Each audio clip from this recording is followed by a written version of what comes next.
사상교회 식구님들, 지금부터 광고가 시작됩니다. 집중해서 들어주세요. 교회 소식입니다. 예배에 참석하신 분들과 인터넷으로 예배에 참여하신 분들을 환영합니다. 예배 안내입니다. 오늘은 이단 경계 주일입니다. 이단의 유혹에 빠지지 않도록 바른 진리 안에 거하시기를 바랍니다. 8일 주일 오전 1, 2부 예배 설교는 류영기 선교사입니다. 8일 주일 오후 예배는 여 3, 4 전도회 헌신 예배로 드립니다. 기도로 준비하시기 바랍니다. 성찬식 안내입니다. 오늘 오전 1, 2부 예배 시에 성찬식이 있습니다. 주님과 하나 되는 시간, 친밀한 사귐이 있는 은혜의 시간 되시기 바랍니다. 장립집사의 부부 초청 음악회 안내입니다. 오늘 오후 예배 후 새가족실에서 있으며 대상은 장립집사의 부부, 참석 원하시는 모든 식구님들입니다. 많이 참석하셔서 하나님께 영광 올려드리시고 은혜의 시간 되시기 바랍니다. 학습 세례 일정 안내입니다. 학습 세례 문답이 6월 22일 주일 오후 2시 회의실에서, 학습 세례식이 6월 29일 주일 오전 1, 2부 예배 시에 있습니다. 해당되시는 분들은 기도로 준비하시기 바랍니다. 교우 소식입니다. 교역자 동정입니다. 이주영 담임 목사님이 3일 화요일부터 11일 수요일까지 키르기즈스탄 선교지를 방문합니다. 하나님의 은혜 가운데 건강하게 사역 잘 감당하시고 다녀오시도록 기도해 주시기 바랍니다.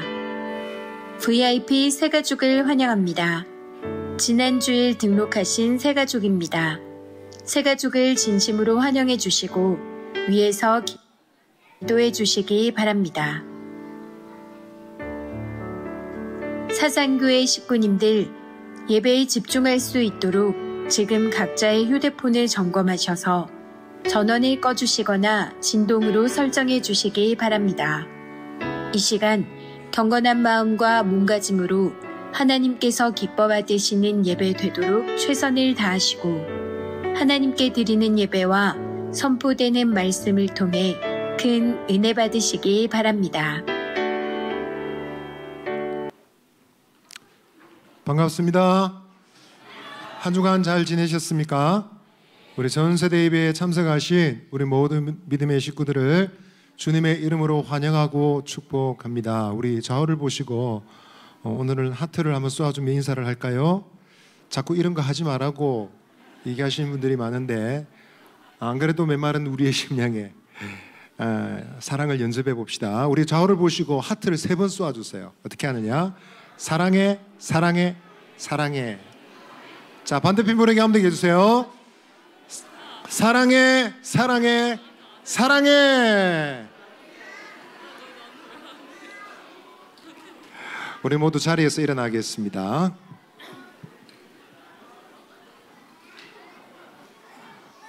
사도신경으로 이 시간 우리의 신앙 고백을 하나님께 드리겠습니다. 성도 여러분, 여러분은 하나님을 믿으십니까? 전능하신 아버지 하나님, 천지의 창조주를 믿습니다. 유일하신 아들 우리 주 예수 그리스도를 믿습니다. 여러분이 믿는 예수님은 어떤 분이십니까?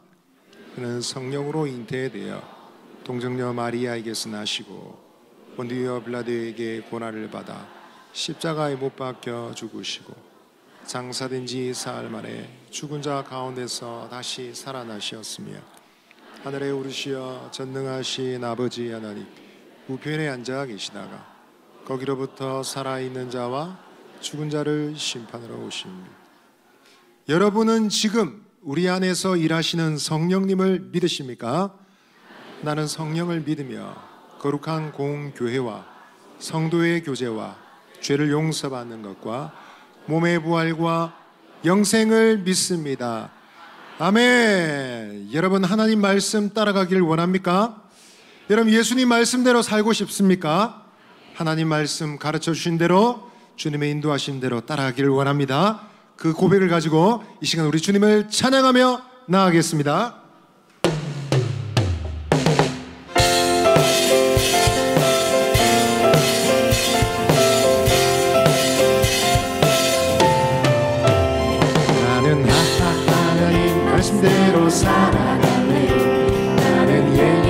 예수님 말씀대로 살아갈래요. 나를 하하 웃게 만드시는 하나님 말씀, 나를 순종케 하시는 예수님 말씀, 주의 말씀을 내 발에 들, 주의 말씀을 내 길에 빛, 주의 말씀을 내 발에 들, 주의 말씀을 내 길에 빛.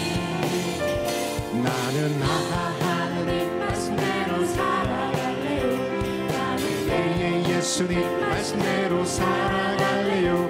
나를 하하 웃게 만드시는 하나님 말씀, 나를 순종케 하시는 예수님 말씀, 주의 말씀을 내 발에 들, 주의 말씀을 내 길에 빛, 주의 말씀을 내 발에 들, 주의 말씀을 내 주의 말씀을 주의 말씀을 내 발에 들, 주의 말씀을 내 길에 빛, 주의 말씀을 내 발에 들, 주의 말씀을 내 길에 빛. 우리 다시 한번 찬양할 때는 우리 친구들 다 자리에서 일어나겠습니다. 다시 우리 몸으로 율동하며 우리를 찬양하며 주님 옆에 나가십시다. 말씀대로 살아갈래요. 예수님 말씀대로 살아갈래요. 나를 하하 웃게 만드시는 하나님 말씀, 나를 순종케 하시는 예수님 말씀, 주의 말씀은 내 발에 들, 주의 말씀은 내 길에 빛, 주의 말씀은 내 발에 들, 주의 말씀은 내 길에. 한 번 더 고백하십시다. 나는 하나님 말씀대로 살아갈래요.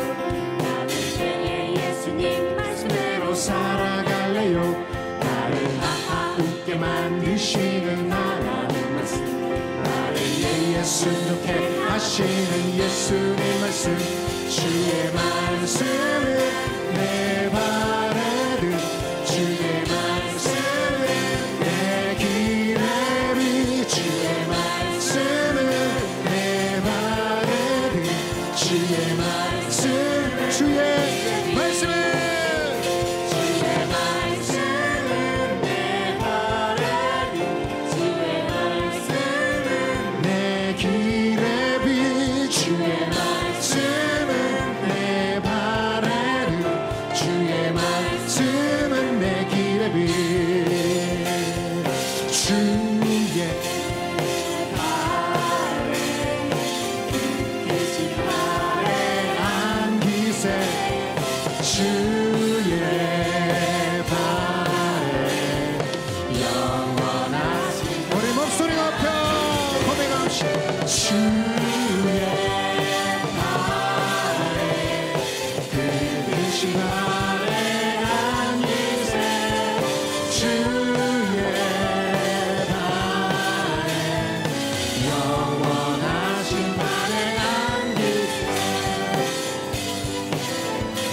주님은 친절하시고 강하십니다. 믿습니까? 주님의 발에 안겨서 주님의 인도하심 따라 살기를 원합니다. 고백하며 이 시간 우리 주님을 찬양하며 나가십시다.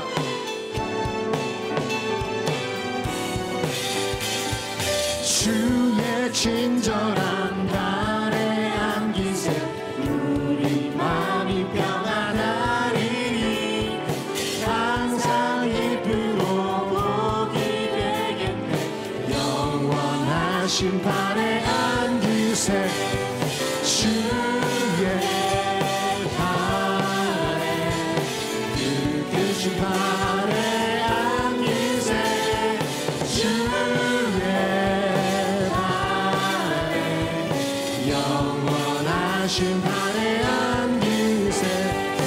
날이 갈수록 주의 사랑이 눈을 광명하게 비치고 전성 가는 길 병이 가린 영원하신 발에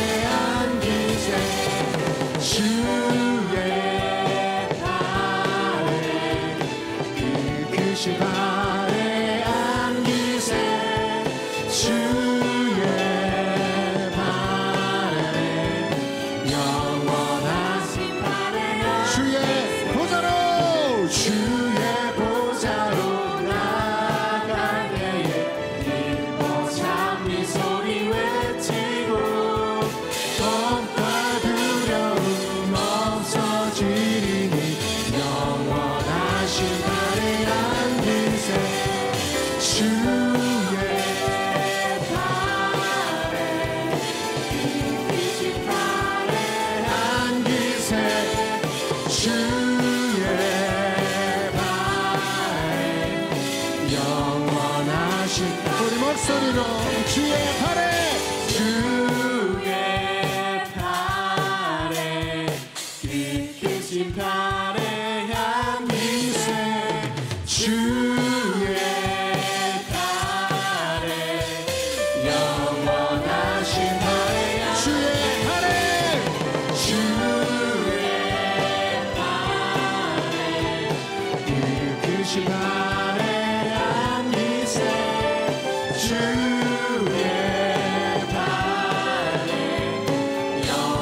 나를 정죄하소서.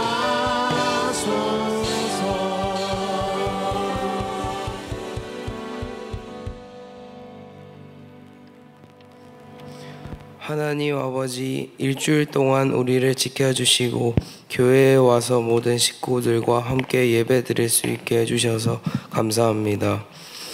오늘도 예배를 통해서 하나님을 깊이 만나는 은혜의 시간이 되게 해주세요. 하나님 아버지, 이번 한 주간 살아가면서 알게 모르게 지은 죄를 회개합니다. 우리의 모든 죄를 용서해 주시고 하나님의 뜻대로 살아가게 해주세요.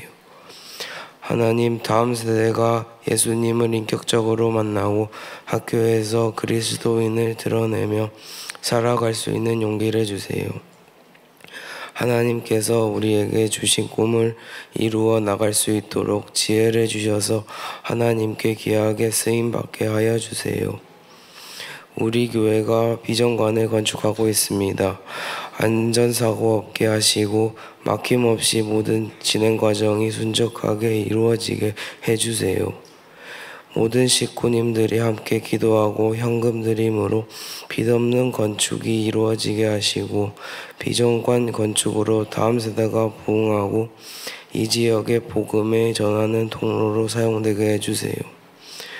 오늘도 하나님의 말씀을 전하시는 이주영 담임 목사님과 유재은 목사님에게 성령의 충만한 은혜를 부어주세요.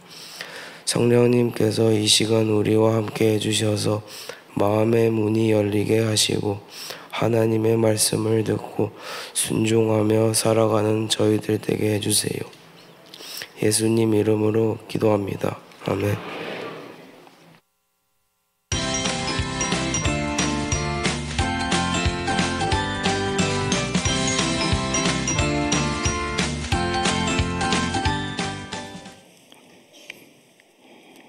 여러분 반갑습니다. 잘 지냈습니까? 이번 주 날씨가 더웠어요, 추웠어요? 새벽에는 추웠어요. 근데 낮에는 더웠지요. 우리 친구들 이 지구상에서 가장 시원한 곳이 있는데 어딘지 아세요? 어디예요? 사상교회. 가장 시원한 사상교회 예배드리러 온 우리 친구들, 현명한 선택을 하셨습니다. 하나님께서 우리 친구들에게 큰 은혜를 주실 거예요. 친구들 믿으시죠? 친구들, 다음 주간에 공휴일이 2번 있는데 무슨 날이죠? 대통령 선거일. 그리고 6월 6일 날 현충일이죠. 우리가 대통령을 뽑으면 대통령이 이 나라의 최고 권력을 가진 사람 같은데 하나님께서 우리의 왕이라는 것을 우리는 꼭 기억해야 돼요. 하나님께 우리가 하나님을 의지하고 하나님을 따라가면 가장 행복한 삶을 살 수 있어요. 오늘 본문 말씀에서 이스라엘 백성들을 하나님께서 어떻게 이끌어 가시는가에 대해서 한번 살펴보려고 합니다. 눈으로 보여주기 위해서 제가 유치부에서 게스트 한 명을 초청했습니다. 이다윤 나와주세요.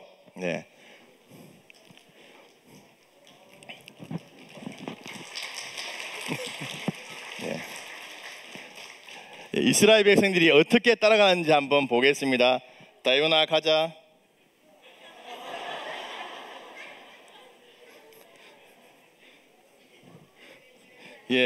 이렇게 따라가는데 제가 얘기했는데 생방송이라서 조금 이렇게 막힘이 있습니다. 제가 이렇게 제 걸음대로 가면 다윤이가 따라오지 못하겠지요. 그래서 하나님께서는 이스라엘 백성들 이렇게 손을 잡고 이끌어 가시죠. 가다가 이제 힘들면 안 오겠다고 하면 어떻게 하세요?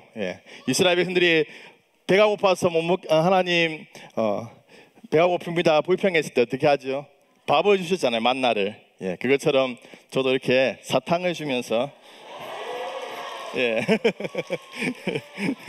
이렇게 이끌어 갑니다. 다음에 들어가면 됩니다. 인사하고 들어가세요. 인사는 조심해서 들어가세요. 하나님께서는 이스라엘 백성들을 하나님 기준에 맞춰서 이렇게 인도하지 않았습니다. 하나님께서는 이스라엘 백성들을 그 이스라엘 백성 수준에 맞게 그렇게 인도했죠. 그래서 목마르다가 물을 주고 또 이제 가다가 힘들다고 하면 또 그들을 다독여서 그렇게 이끌어 갔습니다. 오늘 본문 말씀을 통해서 하나님께서 이스라엘 백성들을 어떻게 인도해 가시는가에 대해서 한번 우리가 살펴보려고 합니다. 오늘 본문 말씀인 민수기 10장 11절로 13절까지 말씀을 우리 읽도록 하겠습니다. 시작. 달 둘째 달 구름이 증거의 성막에 떠오르매 이스라엘 자손이 신내 광야에서 출발하여 자기 길을 가더니 바란 광야에 구름이 머무니라. 이와 같이 그들이 여호와께서 모세에게 명령하신 것을 따라 행진하기를 시작하였는데, 아멘. 하나님께서 이스라엘 백성들을 애굽에서 이끌어내셔서 어떻게 인도하시죠? 낮에는 무슨 기둥?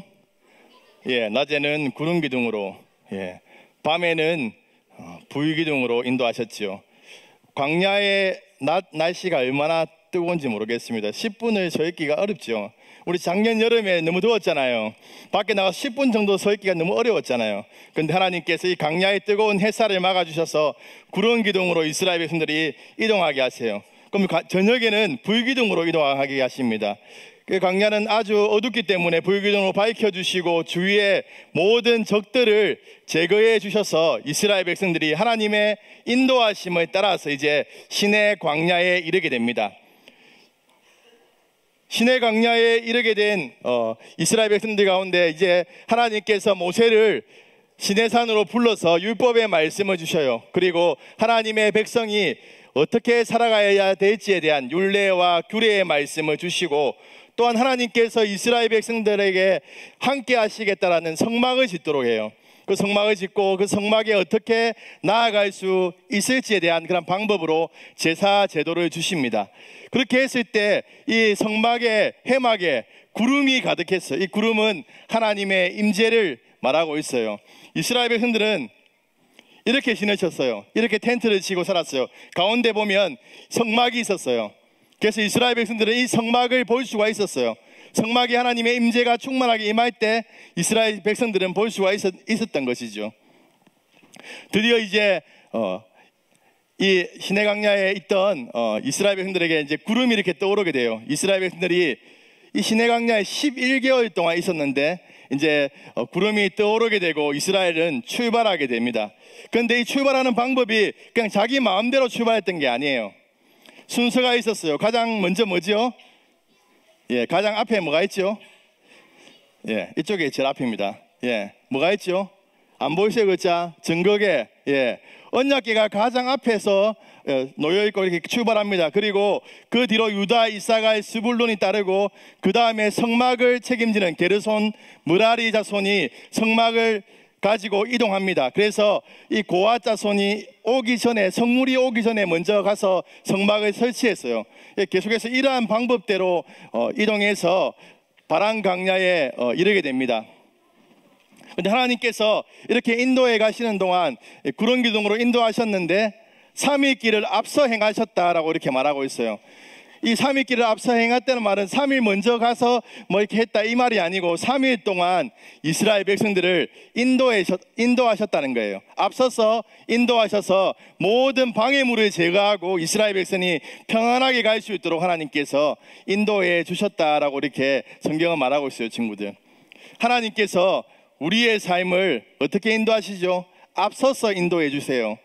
하나님께서 앞서서 인도하심으로 모든 방해물을 다 제거해 주시고 우리가 평안한 땅을 걸어갈 수 있도록 하나님께서 인도해 주시는 거예요. 그럼 우리 어떻게 해야 돼요? 어떻게 하면 돼요? 하나님을 따라가면 되겠지요. 하나님을 따라서 한 걸음 한 걸음 걸어가다 보면 하나님께서 약속하신 약속의 땅에 이르게 된다는 거예요. 친구들, 신앙생활이 어렵고 힘든 게 아니에요. 하나님의 말씀에 순종해서 믿음으로 우리가 한 걸음 한 걸음 걸어가다 보면 하나님께서 우리에게 약속한 그러한 은혜를 우리가 누리게 된다는 겁니다. 우리 친구들, 그러한 삶을 살아가시는 친구들 되기를, 여러분 되기를 주님의 이름으로 축복합니다.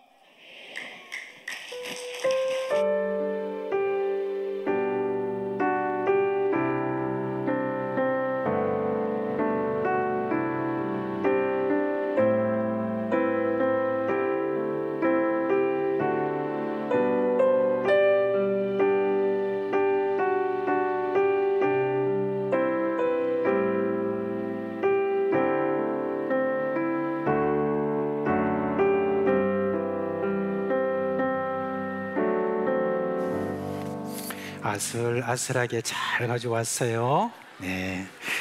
자, 기도하겠습니다. 우리 하나님께 감사 기도하겠습니다. 하나님 아버지, 감사합니다. 우리가 오늘 예배를 드리러 함께 나와서 또 저희들이 헌금을 하나님께 드립니다. 이 헌금을 받아주시고 축복해 주시고 또 이 헌금이 가는 곳곳마다 하나님의 뜻이 이루어지기를 간절히 바라옵고 원합니다. 우리 사상교회 모든 식구들, 모든 삶에 주님 하나하나 이렇게 간섭해 주시고 그 가운데 특별히 성령과 지혜로 충만하게 하여 주셔서 저들의 삶을 잘 꾸려나갈 수 있도록 해 주옵시고 영육 간의 어려움 없이 형통한 길로 인도해 주시기를 간절히 바라옵고 원합니다.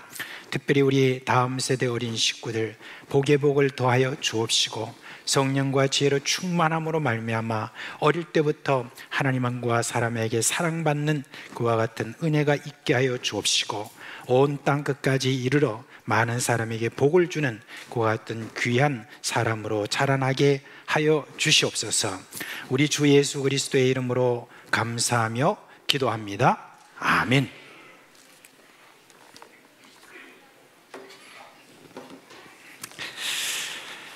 이제 6월 오늘 첫날이고 또 첫 주일이고 그래요, 그죠? 자, 우리 새로운 성경 암송 구절이 있는데 지난달보다 조금 길어요. 근데 오늘 한번 보여드리겠습니다. 자, 우리 함께 하겠습니다. 시작. 요한복음 8장 31절로 32절 말씀.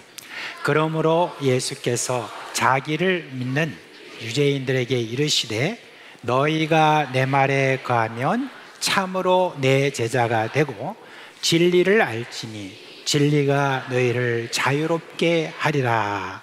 요한복음 8장 31절로 32절 말씀. 아멘. 자, 유치부 초등 1, 2부 자리에서 일어나시겠어요? 예. 자, 손 모으고 목사님 축복 기도할 거예요. 손 모으고. 네. 우리 주 예수 그리스도의 은혜와 하나님 아버지의 그 크신 사랑하심과 성령의 우리 가운데 계시면서 일으키시는 생명의 역사가 우리 어린 식구들 머리 위에 영원토록 함께 있을지어다. 아멘. 우리 자녀들 퇴장할 때 손 내밀어 축복해 주시면 감사하겠습니다. 초등 2부부터 천천히 차례대로 나가겠습니다. 주님 너를 항상 인도하시니 내 마른 땅에서도 너를 만족시키리. 너는 물된 농산 같겠고 마르지 않는 샘 같으리. 너는 초등 1부 퇴장하겠습니다. 초등 1부 퇴장하겠습니다. 마르지 않는 샘 같으리. 주님 너를 항상 인도하시리. 메마른 땅에서도 너를 만족시키리. 자, 유치부 퇴장 가겠습니다. 마르지 않는 샘 같으리. 너는 물된 농산 같겠고 마르지 않는 샘. 너는 물된 농산 같겠고 너는 물된 농산 같겠고 마르지 않는 샘 같으리. 너는 물된 농산 같겠고 마르지 않는 샘 같으리.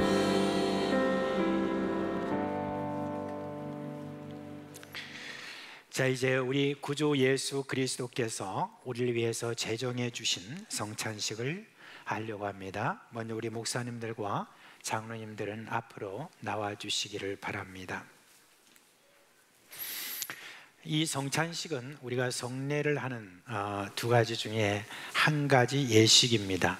세례식이 먼저 있고요, 그리고 성찬식입니다. 그런데 이 성례식은 보이는 말씀이다 라고 그렇게 이야기합니다.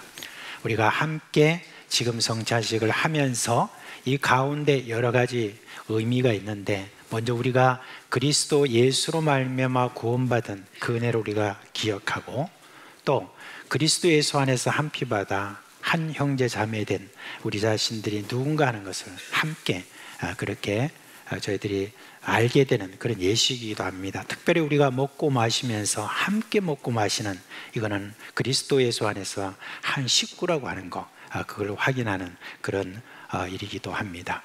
자, 이제 세례를 받으신 분들은 다 자리에서 일어나시길 바랍니다. 분명해 주시기 바랍니다.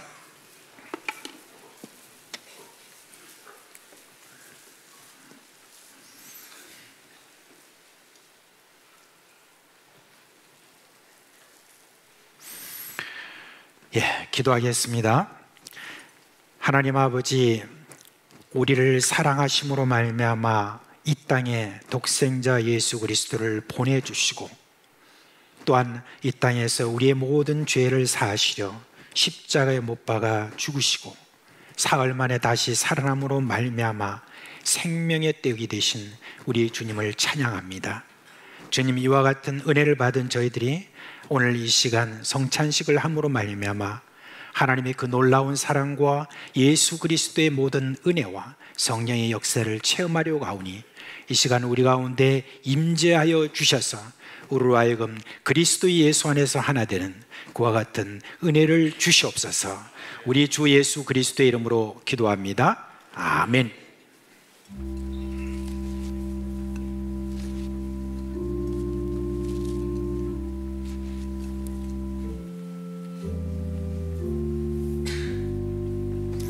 예수께서 떡을 가지사 축복하시고 떼어 제자들에게 주시며 이르시되, 받아서 먹으라, 이것은 내 몸이니라.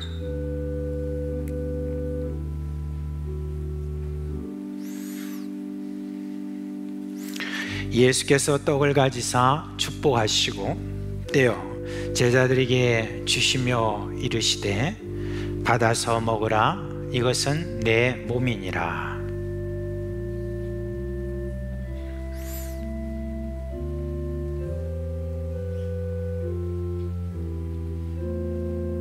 네, 아직 받지 못하신 분은 손을 들어서 표를 해주시기 바랍니다.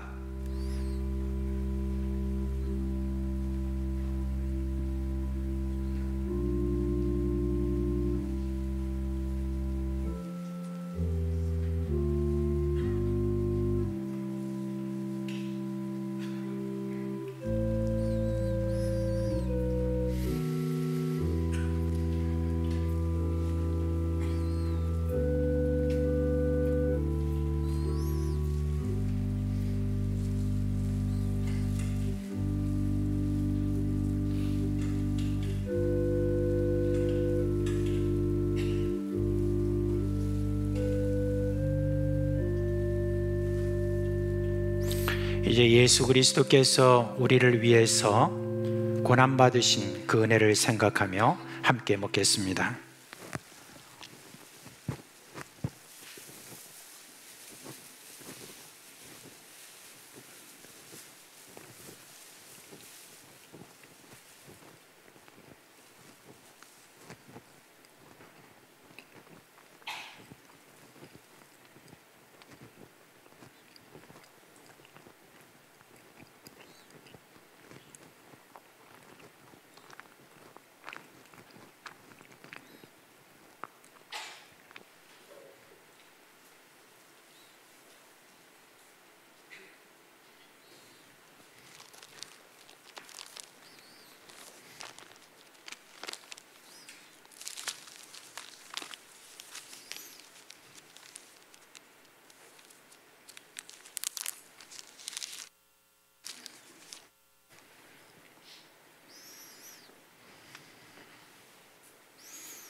그가 찔림은 우리의 허물 때문이요 그가 상함은 우리의 죄악 때문이라.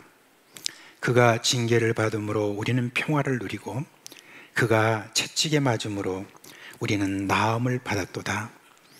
우리는 다 양 같아서 그릇 행하여 각기 제 길로 갔거늘 여호와께서는 모두의 죄악을 그에게 담당시키셨도다.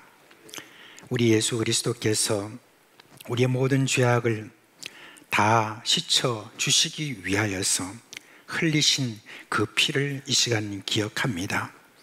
그 보배로운 모든 피로 말미암아 구원받은 하나님의 백성들이 이 시간 이 포도주를 나눔으로 말미암아 그 마음 깊은 가운데서 주님께 감사하는 그 감사와 함께 또한 새로운 어떤 우리에게 주신 그 모든 삶을 잘 살겠다는 다짐이 있는 그와 같은 귀한 시간이 되게 하여 주시옵소서.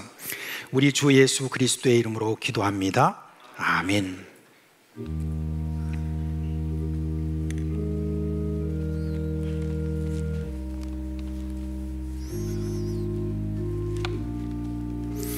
또 잔을 가지사 감사 기도하시고 그들에게 주시며 이르시되 너희가 다 이것을 마시라. 이것은 죄 사함을 얻게 하려고 많은 사람을 위하여 흘리는 바 나의 피 곧 언약의 피니라.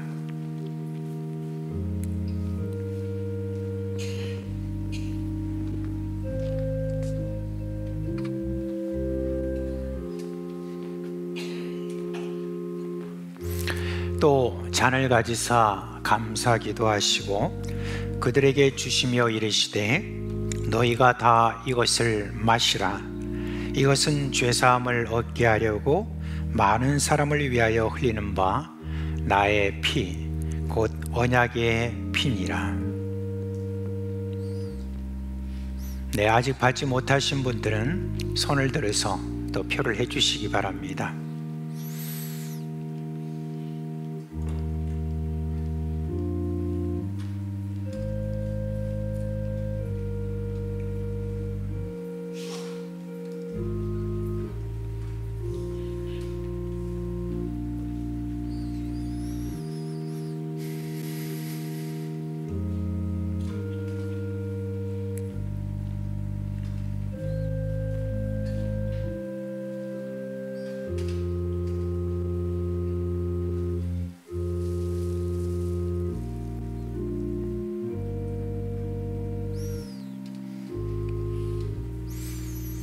그리스도 예수 안에서 우리가 한 피바다 한 형제 자매된 그 은혜를 생각하고 특별히 예수님께서 마지막으로 계명을 주신 너희는 서로 사랑하라는 이 말씀을 마음에 새기며 함께 마시겠습니다.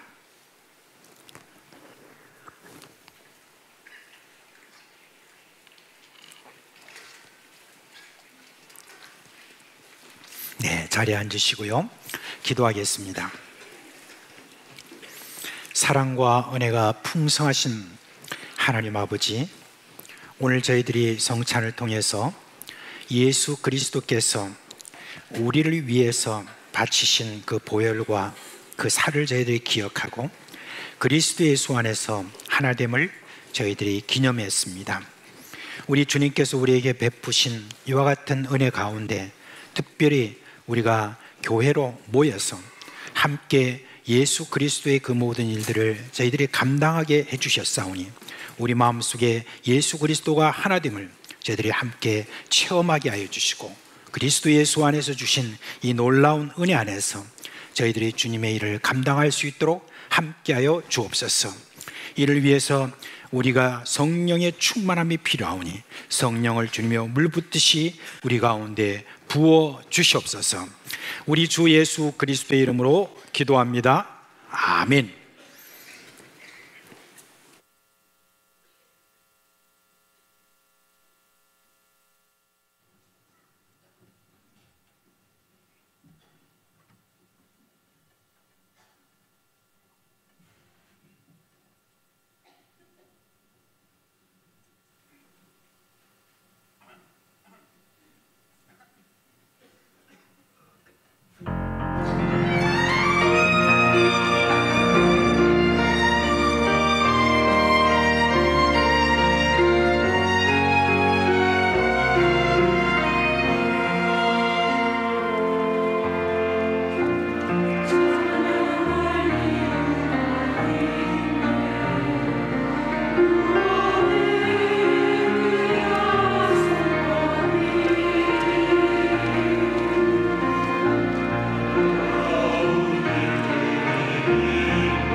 아까 광고가 하나 좀 더 있는데요.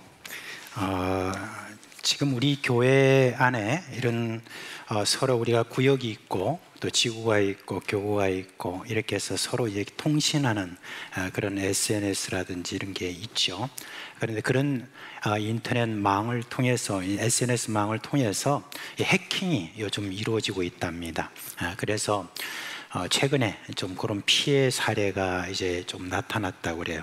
그래서 여러분들께서 만약에 어디서 그런 어떤 우리 교회 식구들을 사칭을 해서 뭘 도와달라든지 뭘 이런 것들이 이렇게 문자가 온다든지 이렇게 하면 바로 여러분 반응을 보이지 마시고 거기에 대해서 뭐 여러 지구장님이나 아니면 또 우리 교회 교육자들에게 한번 전화를 해서 그렇게 여러분들이 좀 그걸 간접적으로 알아보고 난 다음에 하는 게 참 좋을 것 같습니다. 그 해킹을 하고 난 다음에 그 다음에 상대방에게 알아보려고 전화를 하면 전화를 받지 않는다든지 다른 사람들이 이렇게 받게 되는 그런 경우가 있습니다. 이미 사회적으로 이런 부분에 대해서는 저희들이 상당히 많이 또 그 경계를 받기는 하지만 그러나 우리가 좀 어떤 일들을 갑자기 당하면 우리 당황하게 되고 하는 그렇게 자꾸 진화가 돼가는 그런 해킹 방법이 있기 때문에 저희들이 그런 부분에 대해서 우리 스스로 많이 또 조심하시고 그리고 그런 일들이 일어나면 또 개인적으로 우리가 경찰서나 이런 모든 것들을 동원해서 은행이나 경찰서나 이런 곳으로 여러분 통보를 하고 또 신고도 하고 그렇게 함으로 말미암아 더 이상 여러분들의 피해를 당하지 않도록 그렇게 해주시기 바랍니다. 식구들 중에 누구라도 도와주세요라고 하는 게 있으면 반드시 여러분이 교육자나 지구장한테 꼭 연락을 해서 확인하고 그렇게 여러분이 꼭 해주시기를 바랍니다. 예. 자, 오늘 설교할 본문의 말씀은 사도행전 14장 1절로 28절에 있는 말씀입니다. 좀 긴 내용이지만 우리 한 절씩 교독하면서 이 말씀을 읽도록 하겠습니다. 사도행전 14장 1절부터 마지막 절까지 교독하겠습니다. 제가 먼저 첫 구절을 읽겠습니다. 이에 이고니온에서 두 사도가 함께 유대인의 회당에 들어가 말하니 유대와 헬라의 허다한 무리가 믿더라.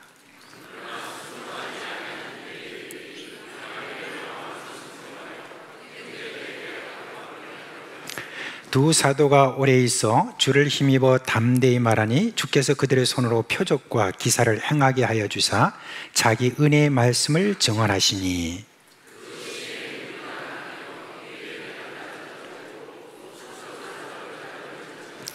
이방인과 유대인과 그 관리들이 두 사도를 모욕하며 돌로 치려고 달려드니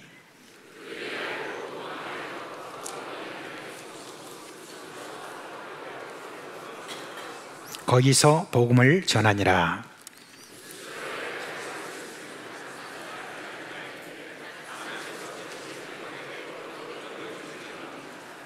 바울이 말하는 것을 듣거늘 바울이 주목하여 구원받을 만한 믿음이 그에게 있는 것을 보고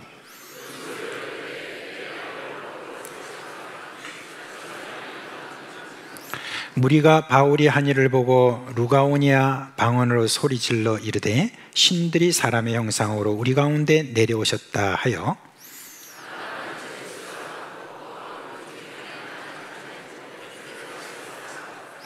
시외 제우스 신당의 제사장이 소와 화환들을 가지고 대문 앞에 와서 무리와 함께 제사하고자 하니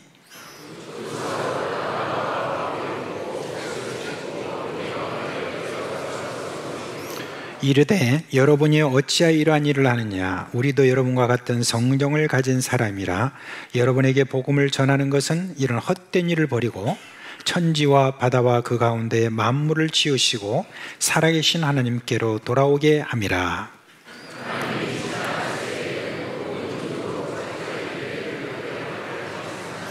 그러나 자기를 증언하지 아니하신 것이 아니니 곧 여러분에게 하늘로부터 비를 내리시며 결실기를 주시는 선한 일을 하사 음식과 기쁨으로 여러분의 마음에 만족하게 하셨느니라 하고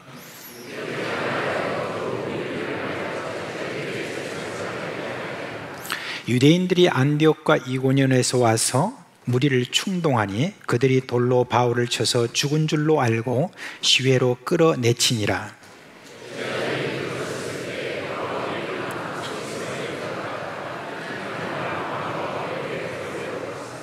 복음을 그 성에서 전하여 많은 사람을 제자로 삼고 루스드라와 이고니온과 안디옥으로 돌아가서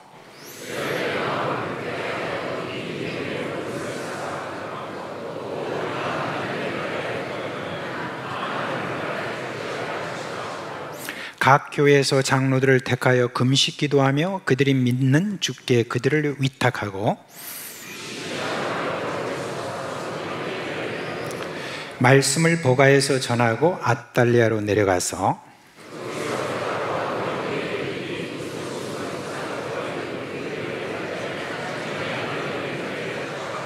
다 같이 그들이 이르러 교회를 모아 하나님이 함께 행하신 모든 일과 이방인들에게 믿음의 문을 여신 것을 보고하고 제자들과 함께 오래 있으니라. 아멘. 이제 사도행전 13장과 14장 여기에는 안디옥 교회가 선교사로 파송한 이 바나바와 이 사울이 1차 선교 여행을 통해서 활동한 그런 선교지와 그리고 선교의 내용, 그런 것에 대한 기록입니다. 이 선교 여행은 한 2년에 걸쳐서 2240km 정도가 된다고 이렇게 합니다. 그래서 저기 지도를 보면 저기 별것 아니다 싶어도 여러분 굉장히 긴 그런 거리입니다. 직선거리만 그러니까 여기서 여러분 다 치면은 훨씬 더 긴 거리일 것입니다. 그런데 우리가 간과하지 말아야 될 것은 안디옥 교회에서 파송한 선교사는 바나바와 사울 외에 다른 이도 있었다는 것입니다. 사도행전 13장 13절 말씀에 보면 바울과 및 뭐라고 그랬죠? 동행하는 사람들이 바보에서 배 타고 밤빌라에 있는 보가에 이르니 요한은 그들에게서 떠나 예루살렘으로 돌아가고 하는 말씀이 있습니다. 지금 여기에 보면 한 사람의 이름은 분명하게 거기에 나타나고 있습니다. 누굽니까? 바로 마가라고 말하는 요한입니다. 그래서 마가 요한 이렇게 이야기합니다. 바나바의 조카죠. 그 사람이 지금 중도에 돌아간 그 이야기를 지금 여기 하고 있는데, 근데 그 앞에 보면은 바울과 및 동행하는 사람들이라고 하는 그런 이야기가 있지 않습니까? 그러니까 지금 이 안디옥에서 파송한 바나바와 사울 외에 마가 요한과 또 다른 사람들이 함께 이렇게 선교단을 꾸려서 함께 팀으로 그렇게 지금 나갔다라고 하는 것, 그걸 우리가 여기서 알 수 있습니다. 정확하게 어떤 인물들이 나갔는지는 기록해 있지는 않지만 분명히 여기에는 다른 사람도 함께 했다는 것을 우리가 알 수 있습니다. 우리가 전통적으로 보면 교회가 사도행전 13장부터 28장까지 그 내용을 이렇게 말을 할 때 뭐라고 하냐면 바울의 1차 전도행, 2차 전도행, 바울의 3차 전도행, 뭐 이런 식으로 이제 바울의 어떻게 이렇게 지금 이야기를 하는데, 그건 여러분 잘못된 표현입니다. 왜냐하면 안디옥 교회가 파송한 사람은 바울 외에도 바나바가 있었고, 오늘 여기 보니까 마가 요한이고, 2차, 3차 그 선교 여행에는 여러 많은 사람들이 거기에 동행했습니다. 이 사도행전을 쓴 누가도 그때 함께 동행한 그런 기록이 있으니까 여러 사람들이 함께 했기 때문에, 그래서 저는 바울의 전도 여행이라는 이 표현이 맞지 않다라고 해서 저는 특별히 이 내용을 안디옥 교회 파송 선교단의 선교 여행이다라고 그렇게 말합니다. 그러니까 안디옥 교회 선교단이다라고 그렇게 말하는 것이 그게 정확한 표현이라고 볼 수가 있습니다. 선교는요, 어떤 한 인물의 사역이 아닙니다. 이 선교라고 하는 것은 교회가 주체가 된다라고 지난주에 제가 말씀을 드렸습니다. 그래서 교회가 주체가 돼서 하는 그 사역이기 때문에 어떻게 보면 그 교회의 이름을 가지고 우리가 파송한 선교사다라고 하는 그와 같은 이야기를 해야 훨씬 더 정확한 표현이라고 그렇게 볼 수가 있습니다. 교회는 선교의 주체로서 선교사의 현지 활동에 대해서 여러분 우리가 이해를 잘해야 됩니다. 그래야 우리가 교회가 바른 선교를 할 수 있고 또 지속적으로 선교사를 발굴하여 파송할 수 있기 때문에 그렇습니다. 오늘 우리가 여기서 보이는 안디옥 파송 선교단의 그 선교 사역, 이거는 지금까지 어떤 선교 사역의 일반적인 그런 요소가 무엇인가, 거기에 대해서 모범적으로 잘 보여주고 있는 그런 내용입니다. 그래서 제가 몇 가지로 정리해서 우리 앞으로 사상교회가 선교 사역을 하는 데 있어서 어떤 면에서 어떻게 우리가 선교를 이해를 할 것인가에 대해서 말씀을 좀 드리려고 합니다. 먼저 여러분, 선교 현장은 미리 준비된 현장이라고 하는 것입니다. 안디옥 교회 파송을 받은 이 선교사들은 처음에 배를 타고 어디로 갔느냐?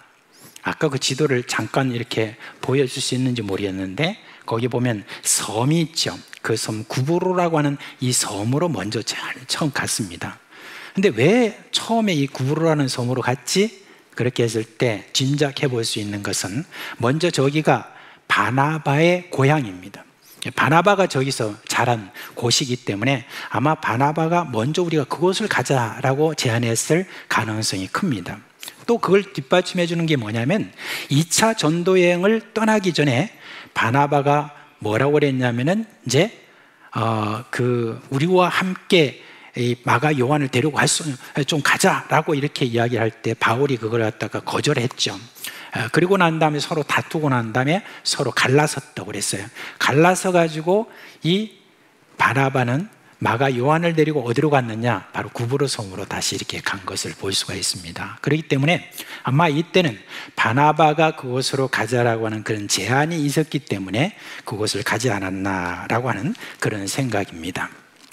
아무튼 이 구브로 섬에 도착해서 먼저 살람이라는 곳에서부터 복음을 전하기 시작했습니다. 그러니까 유대인의 회당에서 근데 전했다라고 그렇게 이야기합니다. 이제 이 선교 사역을 가만히 이게 선교단의 이 선교 사역을 가만히 보면 그 뒤에 나오는 내용을 봐도 이 안디옥 교회 선교단은 어디를 가든지 제일 먼저 전도를 시작했던 곳이 어디냐면 바로 회당이었습니다.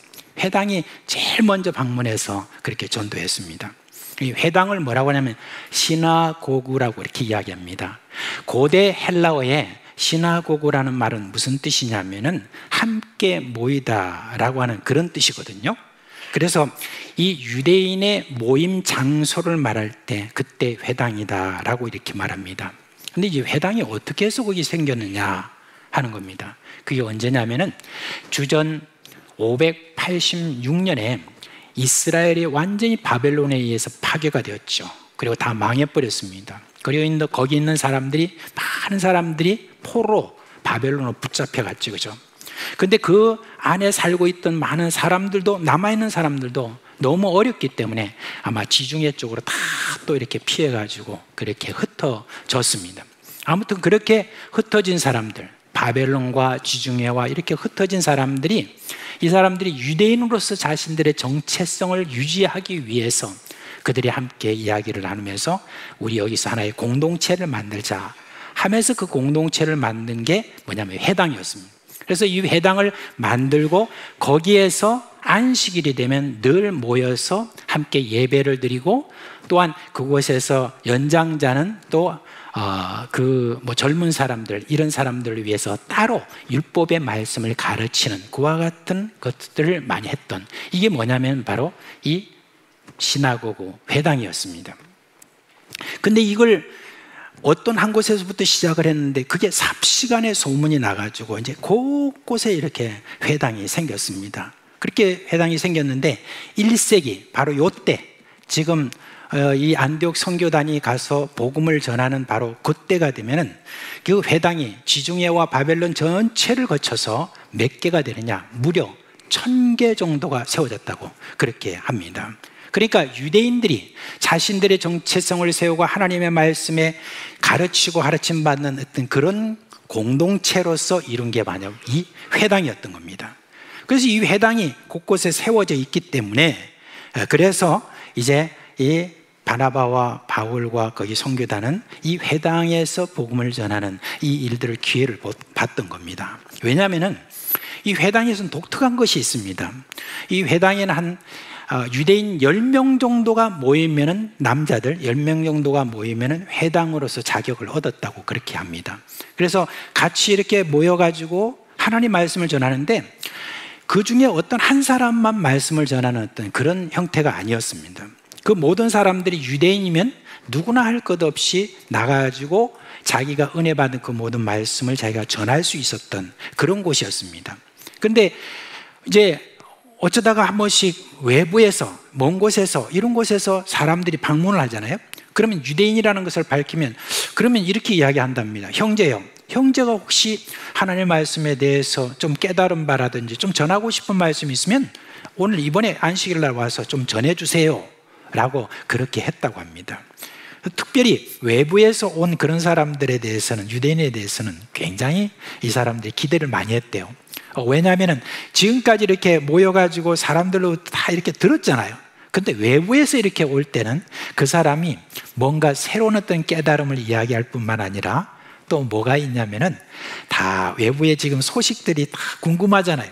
그러면 그 소식까지 다 끌고 와가지고 함께 또 전해주니까, 그러니까 사람들이 그때가 되면 다들 기대를 많이 하고 모이는 겁니다.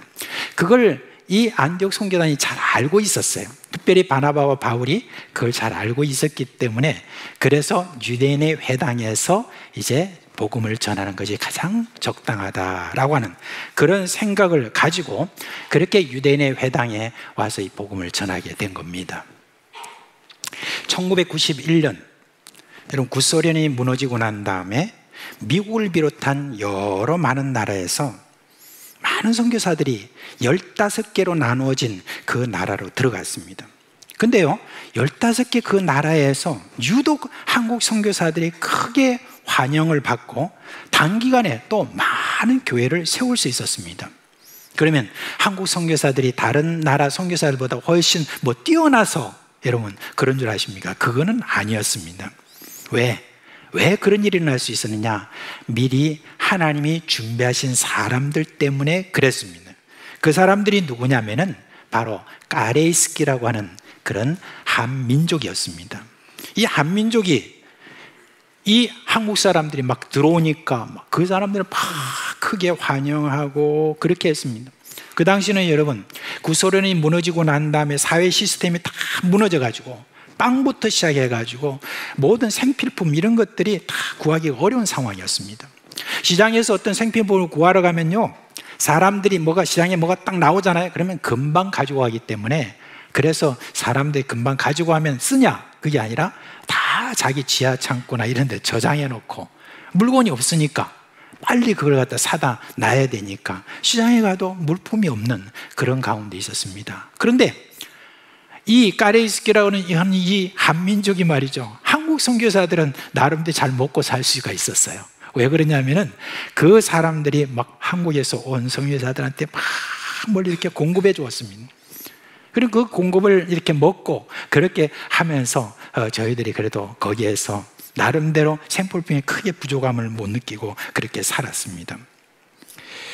무엇보다도 가장 큰 거는 이 한국에서 온 선교사님들, 한민족이라고 하는 그 한 가지, 그 이유로 저희들은 귀를 기울여서 이 선교사들로부터 나오는 복음의 말씀을 저희들이 들었고, 또한 아주 기꺼이 잘 그렇게 받아들여 금방 교회가 세워지는 그와 같은 일이 있었던 것입니다. 그런데 이 까레이스키들이 어떻게 해가지고 그렇게 됐느냐, 어떻게 그렇게 그 사람들이 구소련 지역에 이렇게 많이 있게 되었느냐라고 하는 것입니다. 근데 이분들이 그 이야기를 들어보면, 구소련의 자신들이 정착했던 그런 모든 이야기를 들어보면 눈물 흘리지 않고는 들을 수 없는 그런 참 많은 고생들을 했었습니다. 이제 구한말에 우리나라에서 여러분 양반과 그 다음에 관료들의 학정에 막 시달리다가 당시 어떤 소식을 들었습니다. 저 러시아 동쪽 거기에 가면 거기에 땅을 주고, 그리고 자유롭게 농사를 짓고 자기 자신들이 버는 만큼 자기들이 먹을 수 있다라고 하는 그런 이야기를 듣고, 그때 그 소식에 따라서 많은 사람이 대거 그게 이주를 했습니다. 그뿐만 아니라 이제 일제 강점기가 시작되자 더 많은 사람들이 그 러시아 동쪽으로 가게 된데, 그 러시아 동쪽이라고 그래서 뭐라고 그랬냐면 이렇게 이야기했습니다. 원동, 달리 바스톡이라고 이렇게 이제 러시아 말로 하는데 뭐냐면 먼 바스톡, 동쪽이다라고 해서 원동이라고 그렇게 그 사람들이 이름을 지었습니다. 거기에 참 사람들이 가가지고 농사를 참 열심히 지었습니다. 여러 가지 어렵고 힘든 그런 다른 민족이니까 얼마나 힘들었겠습니까? 그런데도 열심히 농사를 잘 지어가지고 어느 정도 이제 안정을 이루는데, 근데 여러분 전쟁이 일어났습니다. 러일 전쟁이 일어난 거예요. 그래서 러일 전쟁이 일어나고 난 다음에 그때 스탈린 통치하에 있었는데 1938년에 그때 스탈린의 정책에 따라서 강제로 중앙아시아로 이주했는데, 강제로 그 이주하는 그런 어떤 과정들을 보면 얼마나 여러분 서름이 많은지 모릅니다. 그런 가운데서 엄청난 희생이 따랐어요. 가족들이 굶어 죽고 얼어 죽고 그리고 병이 들어서 죽는, 이루 말할 수 없는 그런 고통과 슬픔 속에서 살아남은 사람들이 누구냐? 바로 이 까레이스키 고려 사람입니다. 그래서 1991년 당시에 구소련에 몇 명의 그런 고려인들이 있었느냐? 45만 명 정도의 고려인이 거기에 있게 되었습니다. 그러니까 구소련에 세워진 상당수의 교회가 이 고려인을 통해서 한국 선교사들에 의해서 이게 세워졌다는 거, 그겁니다. 처음에는 이제 고려인부터 시작됐지만, 그러나 그 고려인을 통해서 또 다른 민족에게 나아가면서 또 다른 민족의 교회도 세울 수 있는 그와 같은 귀한 이런 수단으로서 저분들이 그렇게 존재했던 겁니다. 이게 뭡니까? 바로 하나님께서 그렇게 준비시켜 주었다는 바로 그런 이야기입니다. 이처럼 유대인 회당은 안디옥 선교단이 다른 민족에게 복음을 전할 수 있는 통로가 된 것입니다. 그렇게 오랜 세월 다른 나라에 살면서 온갖 서름을 겪은 유대인이었지만, 하나님은 오히려 이들을 통해서 타민족에게 복음을 전할 수 있는 통로가 되게 해 주신 것입니다. 그러므로 여러분, 선교 현장은요, 이와 같이 하나님이 미리 준비해 놓으신 그런 어떤 곳이라는 것을 선교사들은 너무너무 잘 느끼고 있습니다. 너무 잘 알고 있습니다. 그래서 선교사를 우리가 파송하는 교회는 어떤 곳으로 간다고 그럴 때 우리가 꼭 믿어야 될 것이 있습니다. 그건 뭐냐면 선교사 앞서 행하신 우리 하나님이 계신다는 겁니다. 하나님이 먼저 그곳을 준비하신다는 거예요. 선교사들이 아무리 어렵고 힘든 어떤 땅이라 할지라도 그곳에 갈 때 웃자노 왜 거기 가노 거기는 가지 마라 이렇게 하는 것이 아니라 그곳에 가게 될 때 축복하면서 먼저 하나님이 당신 위해 준비하실 것이다 라고 하는 그와 같은 확신을 심어주고 그걸 믿는 게 바로 교회가 가져야 될 태도라는 것입니다. 우리가 개인적으로 봐도 똑같습니다.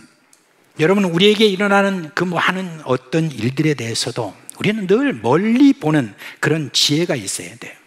지금 우리가 지금 일어난 모든 우리 개인적인 상황이 너무나 안타깝다 할지라도 하나님을 믿는 백성은 늘 이런 생각을 해야 돼요. 여호와 이레다. 이것도 여호와 이레다. 우리 인간의 눈으로 볼 때는 이게 지금 뭔가 고통이고 어려움이고 슬픔이고 이거는 이제 정말 내 인생에 있어 없으면 좋겠다라고 하는 그런 생각이 아니라 이것도 여호와 이레다 라고 그렇게 생각해야 되는 것입니다. 왜? 하나님은 과거와 현재와 미래 모든 것을 다 통치하시고 지금도 섭리하고 계시는 분이기 때문에 그런 것입니다. 특히 여러분, 우리 믿는 자들에 대해서는 우리가 확신해야 될 것이 있습니다.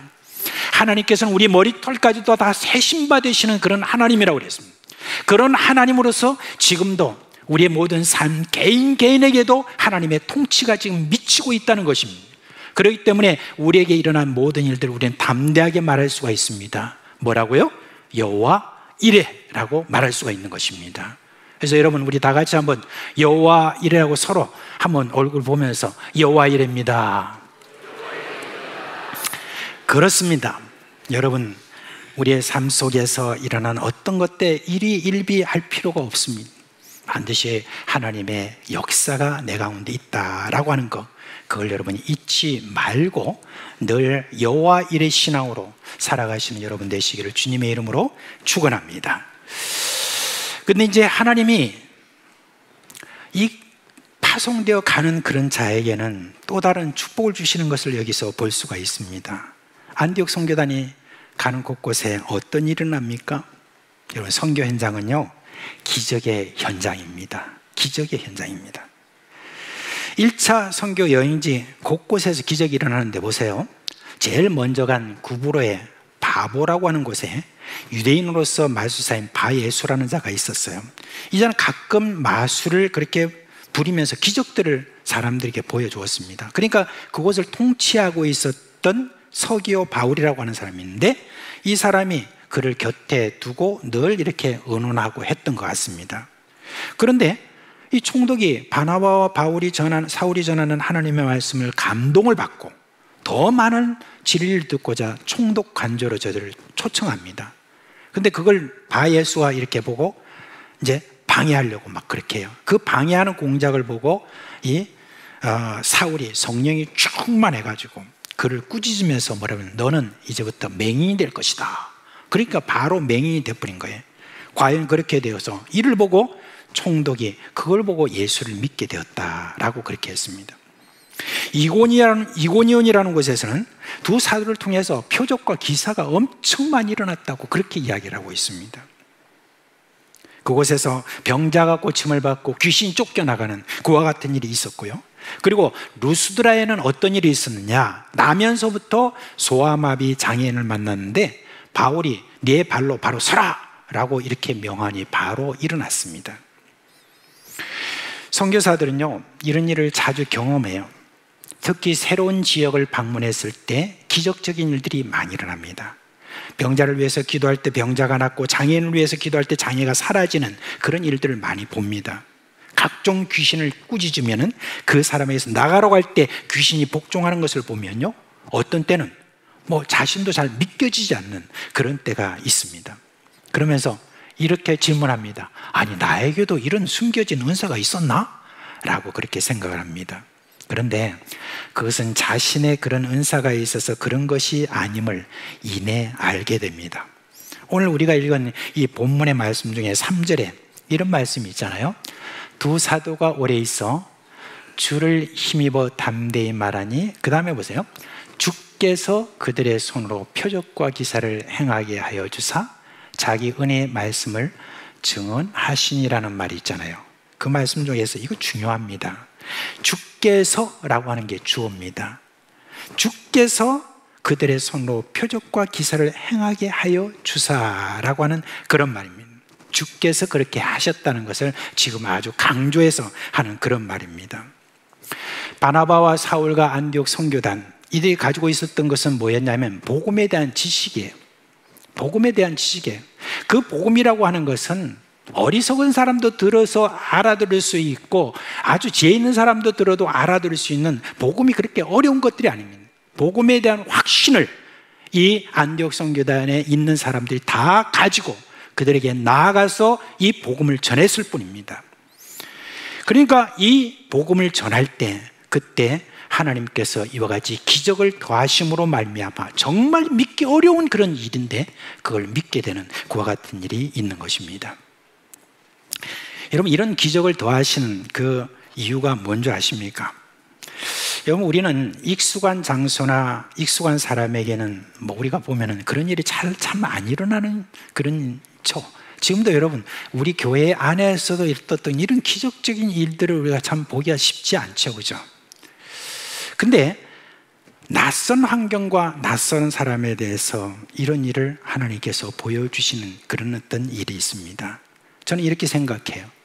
언어와 문화와 간섭, 이 모든 것이 생소한 곳이고 이런 곳에서 어떻게 보면 누구나 믿기가 어려운 어떤 이 복음의 말씀인데 그 복음의 말씀을 전할 때 이 복음이 과연 진리다라고 하는 것을 하나님이 증거하기 위해서 그와 같은 기적을 더하시는 그런 일들을 봅니다. 이제 선교사들이 선교지에 좀 도착하면 이제 언어부터 시작해가지고 모든 것을 배우려고 하는 그냥 굉장히 강한 의욕이 있습니다. 그런데 여러분 6개월이 딱 지나면 그때부터 이 언어가 진보가 잘 안 돼요. 6개월 동안은 참 빠르게 지나가는 것 같은데 6개월 이상 딱 지나가면은 그 다음부터 언어가 더디거든요. 이 성장하는 속도가. 그래가지고 이제 겨우겨우 1년, 2년 그렇게 배워가지고 이제 좀 배웠잖아요. 그럼 그걸 가지고 이제 복음을 전합니다. 사람들한테 가서 복음을 전하는데 여러분 그들의 언어의 수준이 어느 정도 될 것 같습니까? 그 선교사들이 가진 그 언어의 수준이 어느 정도 될 것 같습니까? 죄송하지만 초등학교 1, 2학년 정도밖에 안 되는, 아무리 잘한다고 하는 사람도, 언어의 은사가 있다고 하는 사람도 그거밖에 안 됩니다. 그래서 선교사들의 기도 제목이 뭐냐면 주여 방언의 은사를 주옵소서 라고 그렇게 하는 거죠. 기도 제목입니다. 아무튼 그 방언의 은사를 그렇게 받은 사람이 별로 없는 것 같아요. 배우면 너무 어려워요. 근데 그렇게 말을 하다 보면은, 그러니까 그 말로 사람들이 어떻게 설득이 되겠습니까? 그런 어떤 초등학교에 있던 그 수준의 말로. 그러면 어떤 때는 발음이 좀 이상해요. 현지인보다. 그러니까 그 발음을 듣고 사람들이 깔깔깔 웃고 막 그런 경우도 있고, 어떤 때는 그 발음을 들으면서 갑자기 화를 냅니다. 왜 나한테 욕하냐고. 그런 어떤 경우도 있습니다. 그런데 그들이 복음을 듣고 그리고 회개하고 세례를 받고 가르침을 받는다는 거, 여러분 이 하나님의 역사가 아니면 안 되거든요. 그래서 선교 현장에 가면 더욱더 그런 걸 많이 느낄 수 있어요. 하나님이 하시는구나, 하나님께서 이렇게 기적을 일으키시는구나 하는 그런 것입니다. 어떻게 그런 일들이 가능하냐? 바로 성령의 감동이 거기에 있기 때문에. 아니 2000년 전에 어떤 한 청년이 유대에서 십자가에 달려 죽었다더라, 그가 구주라더라 라고 하는 어떤 이 말을 어떻게 믿겠습니까? 성령의 감동이 있기 때문에 예수가 그리스도라 하는 것을 이런 믿어지는 이런 은혜가 있는 것입니다. 그야말로 선교 현장은 은혜의 현장인 것입니다. 그래서 오늘 이 말씀에도 계속해서 반복하는 게 뭐냐? 은혜의 말씀이다 라고 그렇게 이야기를 하는 것입니다. 이제 이 바나바와 사울은요, 이런 현장을 이렇게 경험하면서 참 얼마나 신이 납니까? 막 기적이 더해지고 막 말씀을 들으면서 저들이 회개하고 이런 일들이 막 생기니까 너무너무 신이 나는 거예요. 근데 여러분, 반대 현상도 있습니다. 그건 뭐냐면은 거절입니다. 특별히 같은 민족이라고 하는 이 유대 민족들이 그 거절하는 게 굉장히 강력하게 일어납니다. 그러면서 이 사람들이 이 복음을 받아들이지 않는 그걸 보면서 지금 안디옥 선교단이 속이 터지는 것이죠. 이와 같이 반대 그런 현상이 일어나는데, 이게 뭐냐면 여러분, 선교 현장은 바로 핍박의 현장이기도 하다는 것입니다. 안디옥이 선교단이 가는 곳에 유대인 회당이 복음을 전하는 통로가 되었지만, 이내 유대인들은 복음을 거절하며 복음을 전하는 자를 핍박하는 그런 자가 되는 것을 볼 수가 있습니다. 유대인들은 그 지역의 유력자들을 동원해가지고 안디옥 선교단에 대해서 모함을 합니다. 저들은 유대인들이 아니고 이단이고 저들에게 속으면 안 된다라고 막 찬물을 끼얹습니다. 그리고 세력을 그 앞에서 그 땅에서 쫓아내자라고 선동을 합니다. 근데 여러분 가만히 생각해 보면 정말 어처구니 없는 일이에요. 아니 기적도 일어나고 귀한 말씀도 듣고 예수를 믿는 이들이 많아지는데 어떻게 이렇게 반대하는 사람들이 그렇게 많이 일어나는지 모를 정도로 너무나 많은 이들이 이 선교단을 핍박하고 막 몰아냅니다. 그러니까 할 수 없이 안디옥 선교단은 어떡합니까? 다른 지역으로 갑니다. 근데 그곳에서 또 똑같은 현상이 반복이 되는 거예요. 처음에 잘 받아들여, 그 다음에 이내 유대인 핍박이 또 시작되고, 그러면 그곳에서도 다시 이제 떠나게 되는 그와 같은 일이 벌어집니다. 그런 일들이 벌어지면 안디옥 선교단이 철수를 하는데 자의로 그렇게 하는 게 아닙니다.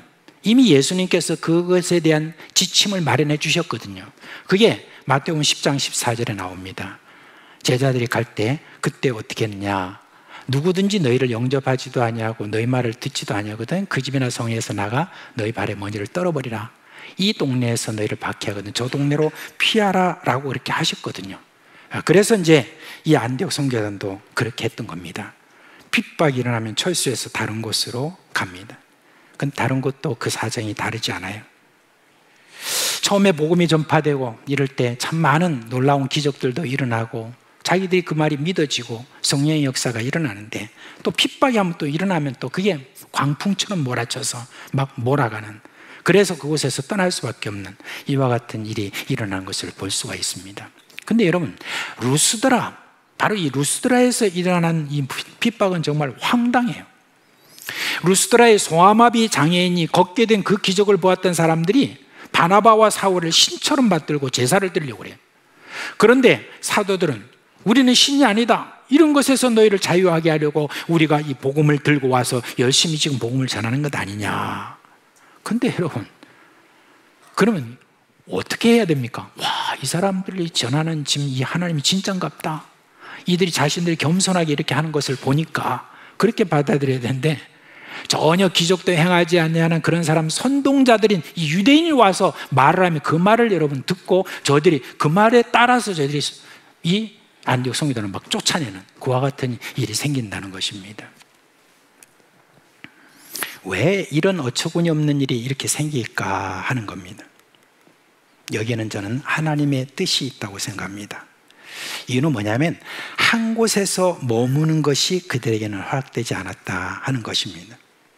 사람들에게 복음을 전하여 믿는 자가 생겨날 때 그를 제자로 만들고 그를 통해서 또 다른 사람이 복음을 듣도록 하는, 그게 하나님의 뜻이에요. 그러니까 너무 한 사람이 복음을 듣고 그 사람 주구장창 그와 함께 10년, 20년 이렇게 질질 끄는 어떤 그런 게 아니라 짧은 시간이지만 분명하게 믿음에 서도록 하나님 말씀을 가르치는 겁니다. 제 경험이나 많은 선교사님들의 간증을 들어보면 어느 지역이든지 가면 그 가르침에 대해서 아주 잘 받아들인 사람이 있어요. 반응하는 사람이 있어요. 그렇게 반응하는 사람들은 누구냐? 하나님 미리 준비해 주신 일꾼이거든요. 그래서 그 사람에게 대해서 많은 사람 모아서 하려고 하는 것이 아니라 그 사람에게 복음을 집중적으로 그렇게 전함으로 말미암아 그 사람이 삽시간에 또 다른 사람의 복음을 전하는 이와 같은 일들이 여러분 생깁니다. 그분에게는 아주 강하게 복음의 진리를 말해도 됩니다.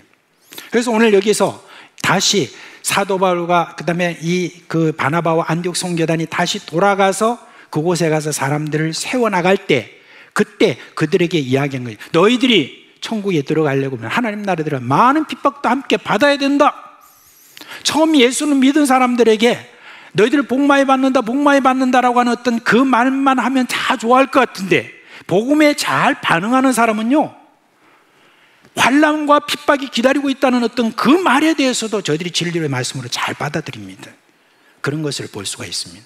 그래서 한 곳에 가면 거기에서 일꾼을 이렇게 만나는 어떤 이게 얼마나 선교단이 축복된 일인지 모릅니다. 그래서 안디옥 선교단이요 가면서 저희들이 복음을 아주 짧게 전한 곳이 있어요. 그 대표적인 곳은 데살로니가였습니다. 그곳에서 복음을 막 전하고 조금 있으니까 바로 핍박이 들어와가지고 저희들이 떠났거든요. 근데 그 중에서 예수 그리스도를 믿은 사람인데 다시 나중에 보니까 그 짧은 시간에 복음을 듣고도 가르침을 받고도 저들이 그렇게 복음 가운데 잘 섰던 그런 모습을 우리가 볼 수가 있습니다. 정말 놀랍습니다. 다시 저들이 더베와 루스드라와 이고니온과 비시디아 안디옥이라는 곳에 되돌아가서 보니까 제자들의 믿음에서 떨어지지 않고 있어요. 그 모습을 보면서 제자들의 마음을 굳게 하여 이 믿음에 머물러 있으라 권하고 또 우리가 하나님 나라에 들어가려면 많은 환난을 겪어야 할 것이다 라고 그렇게 이야기를 하고, 그 다음에 각 교회에서 장로들을 택하여 금식 기도하며 그들이 믿는 주께 그들을 위탁하고. 놀랍지 않습니까? 우리는 교회에서 장로님이 되시려면 보통 몇 년 신앙생활을 했었죠? 근데 여기는 지금 이렇게 처음 교회가 세워질 때 그런 어떤 일들을 우리가 볼 수가 있습니다. 하나님이 이렇게 핍박을 허용하시는 것은 그야말로 예수님의 제자로 만들기 위해 하신 것입니다. 인간이 예수님의 제자로 만드는 것은 여러분 한계가 있어요. 하나님이 훨씬 더 잘 예수님의 제자로 만들 수가 있습니다. 우리 여러분 지금 우리 교회 가운데 1:1 하시는 분들 있잖아요. 귀를 기울이세요. 1:1 하시는 분들은 너무 많은 사람들을 많이 하려고 하는 그게 아니라 정말 이 복음을 잘 받아들이는 그런 사람이 있다면 그 사람은 일꾼을 세우면 되는 겁니다. 그 사람이 또한 충성된 사람들에게 또한 부탁하고 또 다른 사람을 또 가르치고 이런 어떤 일들이 생기게 되는 것입니다.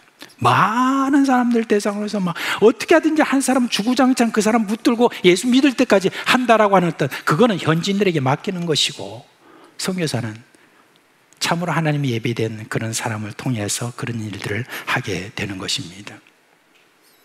예수님이 이와 같이 직접 사람을 제자로 만드는 이 모든 방법이 바로 뭐냐면 아이러니하게도 환난과 핍박이라는 것입니다.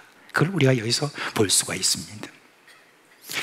근데 여러분, 안디옥 선교단의 입장에서 우리가 좀 살펴봐야 되겠죠. 안디옥 선교단의 입장에서는 어떻습니까? 한 곳에 가서 겨우 그곳에 복음을 전하고 적응을 했는데 또 다른 곳으로 떠난다는 거, 여러분 이게 얼마나 힘들었겠습니까? 그렇지 않습니까? 2년 동안에 저 많은 지역들을 막 다니면서 또 쫓겨가고 또 그곳에 또 핍박받고 이런 어떤 일들, 특별히 사도 바울은 어떻게 됐어요? 돌에 쳐 맞아서 죽은 것처럼 사람이 되었다라고 하는 그런 어떤 핍박을 받게 되었다는 그런 이야기입니다. 그러니까 여러분, 우리가 선교사들의 입장에 대해서 한번 생각을 해보면, 선교사는 안정되면 그곳을 떠나, 아직 복음을 받지 못한 곳을 또 떠나 제자를 만들고 또 직분자를 세우고 또한 그곳에서 떠나는 어떤, 이게 여러분 선교사가 하는 일입니다. 사도들이 우리에게 전하여 준 복음 전파 선교사에게 원리는 바로 이겁니다. 선교사는 주구장창 한 곳에 머물며 그곳을 자신에게 익숙한 장소로 만들고 익숙한 사람과 교제하는 것이 아닙니다. 옛날에 그런 이야기를 했지만 지금은 이제 그런 이야기를 하는 분은 별로 없는 것 같아요. 옛날에 선교사 파송할 때 뭐라고 이야기한 줄 아십니까? 이런 말을 하면 아주 그거 잘하는 것처럼 생각했는데, 그곳에 가서 뼈를 묻으라, 그렇게 이야기했습니다. 그런데 여러분, 이거 잘 말하는 게 아니에요. 왜 거기서 주구장창 머물면서 거기서 죽기까지 있어야 돼요? 그렇지 않잖아요. 익숙해지고 안정이 되면 그곳을 떠나서 또 다른 곳으로 가는 것입니다. 그래서 선교사의 삶이라고 하는 것은 노매드, 뭡니까? 유목민이라는 것입니다. 유목민이라고 하는 그런 정신인 것입니다. 그러니까 이제 한편으로 보면 이 선교 사역이라고 하는 것은 얼마나 지치는 일인지 모릅니다. 그래서 때로는 쉼을 가져야 되잖아요. 그래서 오늘 우리가 읽은 이 본문에서 1차 선교 사역을 마치고 파송한 이 안디옥 그 교회로 안디옥 선교단이 다시 돌아온 모습을 봅니다. 그리고 안디옥 교회는 어떻게 했습니까? 이 선교단들을 다 영접하고, 그리고 그들에게 쉼의 장소를 그렇게 다 제공하고, 그리고 말씀을 함께 나눌 수 있는, 그리고 교제할 수 있는 그런 모든 따뜻함을 그렇게 유지하는 그런 안디옥 교회, 정말 모범적인 그런 선교하는 교회다라고 이렇게 볼 수가 있습니다. 그런 면에서 우리 한국에도 이런 일을 잘하는 많은 교회들이 있어요. 있는데 그 중에 한 교회가 뭐냐면 경기도 안양에 있는 새중앙교회입니다. 근데 이 새중앙교회는 어떤 일을 하냐면 자신들이 파송한 선교사들도 많아요. 근데 자신들이 파송하지 않은 그런 선교사들이 있으면은 그 선교사들이 요청이 있으면은 그냥 고국에 돌아오고 이렇게 하는데, 좀 요청이 있으면 그냥 숙식을 제공할 뿐만 아니라 교통편도 제공하고 이런 모든 것들을 다 제공하는 그런 어떤 일들을 했는데, 이 교회가 얼마나 빨리 성장했는지 모릅니다.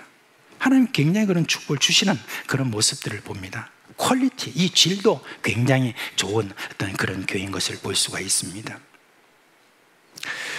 우리 한국에 그런 교회들이 좀 여러 곳에, 부산에도 여러 곳에 있는 것을 제가 압니다. 근데 제가 감사하게도, 여러분은 아마 모르실 거예요.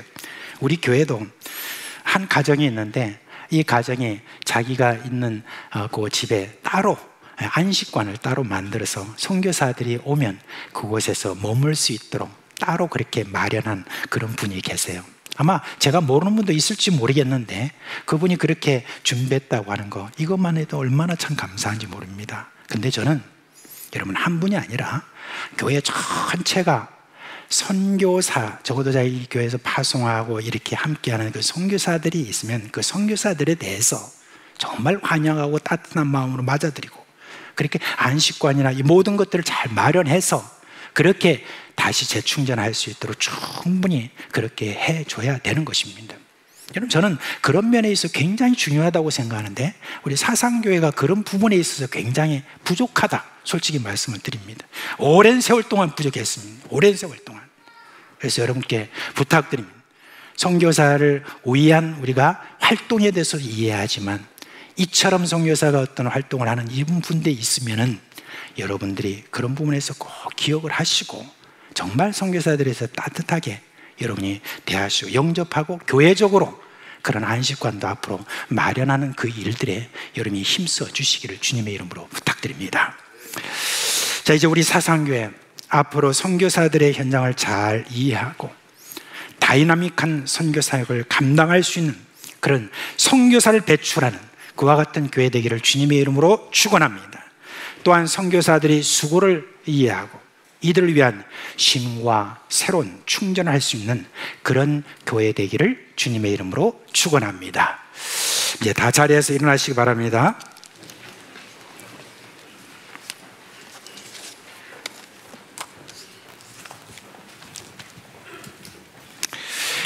선교사들이 파송을 받을 때 굉장히 많이 이제 부르는 그런 불러주는 그런 찬송이죠.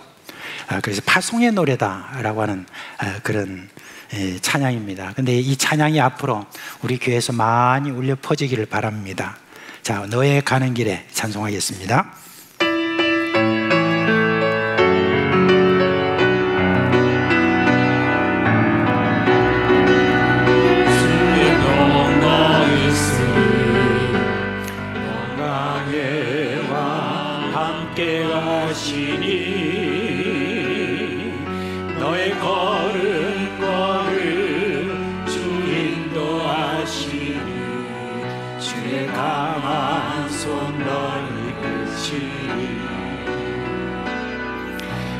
가는 길에 주의 주고 있으니 영광의 주 함께 가시니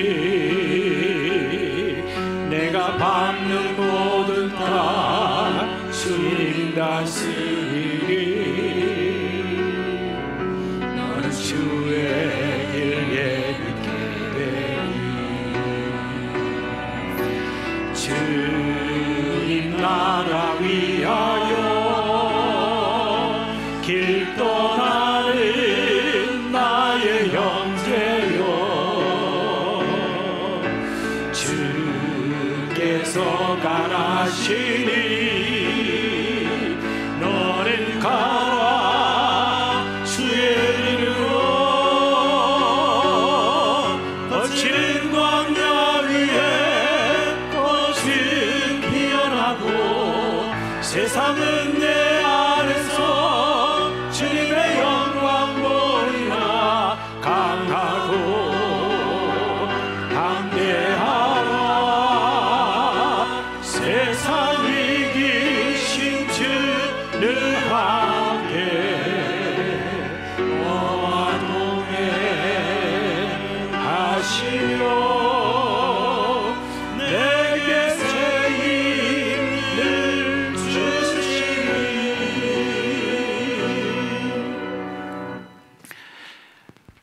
부활이요 생명이신 우리 주 예수 그리스도의 은혜와 하나님 아버지의 그 놀라우신 사랑하심과 성령의 우리 가운데 계시면서 일으키시는 그 놀라운 생명의 역사가 사랑하는 우리 교회 식구들의 머리 위에와 그 가정과 생업 위에 영원토록 함께 있을지어다. 아멘.